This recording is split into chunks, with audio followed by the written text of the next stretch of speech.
El libro de Apocalipsis es un libro abierto. Ahora la pregunta es, ¿a quién revela el libro de Apocalipsis? Dice, la revelación de Jesucristo. Ahora, ¿saben que esa es una expresión muy importante? Martín Lutero escribió un comentario bíblico sobre cada libro de la Biblia menos 2. Nada más para ejemplificar este punto.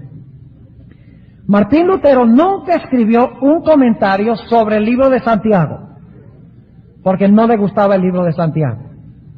Porque el libro de Santiago dice que el hombre es justificado por obras y no solo por fe. Y Lutero decía, eso no cuadra con mi teología.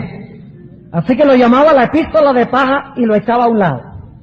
Inclusive en cierta ocasión dijo, si yo pudiera elegir, yo sacaría el libro de Santiago de la Biblia. Imagínense eso, el gran Lutero. El segundo libro sobre el cual Lutero nunca escribió un comentario bíblico fue el libro de Apocalipsis. Y Martín Lutero explicó por qué. Él dijo, yo no encuentro en Apocalipsis sino cuernos, monstruos, dragones y números misteriosos. Eso decía Lutero. Lástima que Lutero no leyó la primera frase. Porque el libro de Apocalipsis no es una revelación de monstruos y dragones y números. Aunque muchos adventistas enfatizan eso.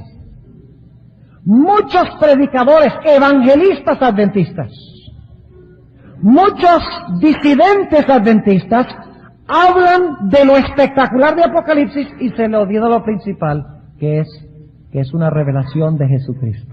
Para muchos el libro de Apocalipsis es un libro de política. Ustedes leen la mayoría de los libros protestantes. Ellos hablan de las naciones árabes que van a venir contra los judíos porque son antisemíticos. Y entonces dice que se va a secar aquel gran río, el Éufrates, y va a haber una gran guerra allá en el valle de Megido, y que va a haber una lucha por el petróleo del Medio Oriente, y todo lo vuelven algo secular, algo político. ¿Qué tiene que ver ese escenario con el pueblo de Dios? ¿Qué tiene que ver ese escenario que se pinta en tiempos modernos con Cristo? Claramente dice en Apocalipsis 1 y el versículo 1 que Apocalipsis no es un libro cerrado, es abierto, porque es una revelación. Y en segundo lugar, no es un libro de política. No es un libro que tiene el propósito de satisfacer nuestra curiosidad futurista. Es un libro cuya intención es revelar en toda su gloria a Jesús para que podamos conocerlo y podamos prepararnos para su gloriosa venida. Ese es el propósito del libro. Ahora, el libro de Apocalipsis no habla en terminología y en idioma común. Aquí es que surge el problema. El libro de Apocalipsis es un libro que está saturado de lenguaje simbólico. Ahora, notemos lo que sigue diciendo el versículo 1. Y lamentablemente en la versión en español no sale esto, pero yo les voy a decir qué dice la palabra griega para que ustedes puedan entender. El versículo 1 nuevamente dice, la revelación de Jesucristo que Dios le dio para manifestar a sus siervos las cosas que deben suceder presto, y la declaró. Ahí está el problema. Esa palabra declaró no es una buena traducción. En la versión de King James, en inglés, la palabra que se usa es la palabra signified. O sea, la significó. Ahora, ¿por qué es importante esa palabra significó? ¿Qué es esa palabra significar? Significa, ¿qué cosa? Hablar por signos o señales. Es decir, que el libro de Apocalipsis habla en lenguaje,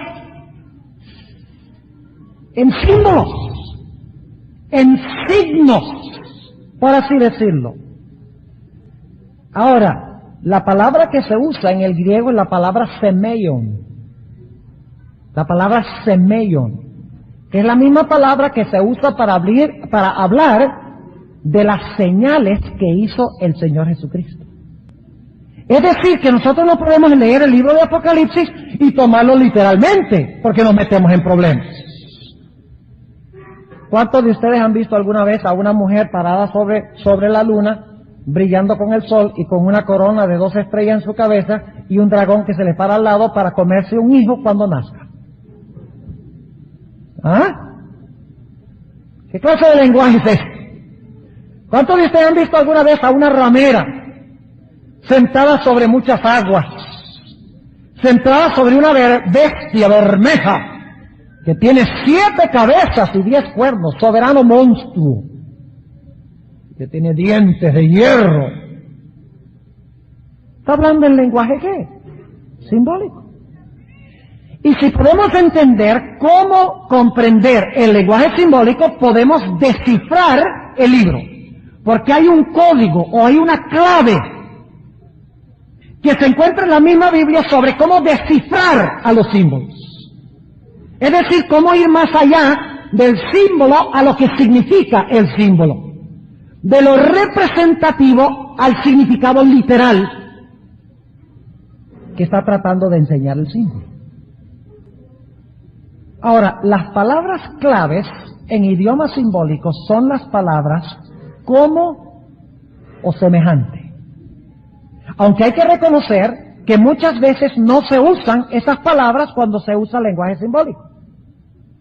A veces se usa la palabra esto es como esto es semejante a esto, pero a veces sencillamente se menciona el símbolo y se deja que nosotros mismos determinemos que eso es un símbolo. Ahora vamos a usar algunos ejemplos para que entendamos lo que estoy diciendo. Vamos al Evangelio según Mateo, el capítulo 13, el versículo 31. Note lo que dice. Otra parábola les propuso diciendo, el reino de los cielos es semejante al grano de mostaza. Ahora fíjense, el grano de mostaza es un ¿qué? Es un símbolo. ¿El reino de Dios es un grano de mostaza? ¿Sí? ¿Es un grano de mostaza? No. Es como un grano de mostaza. Es decir, que su crecimiento es como la semilla de mostaza, que aunque es la más pequeña, se torna inmensa. Es decir, tenemos una comparación. El reino de Dios no es literalmente un grano de mostaza, sino que se está haciendo una analogía, una similitud, una comparación. Note lo que dice también el versículo 33. Otra parábola les dijo, el reino de los cielos es semejante a la levadura. Ahí está la palabra semejante otra vez. Semejante a la levadura. ¿Ahora el reino de Dios es levadura?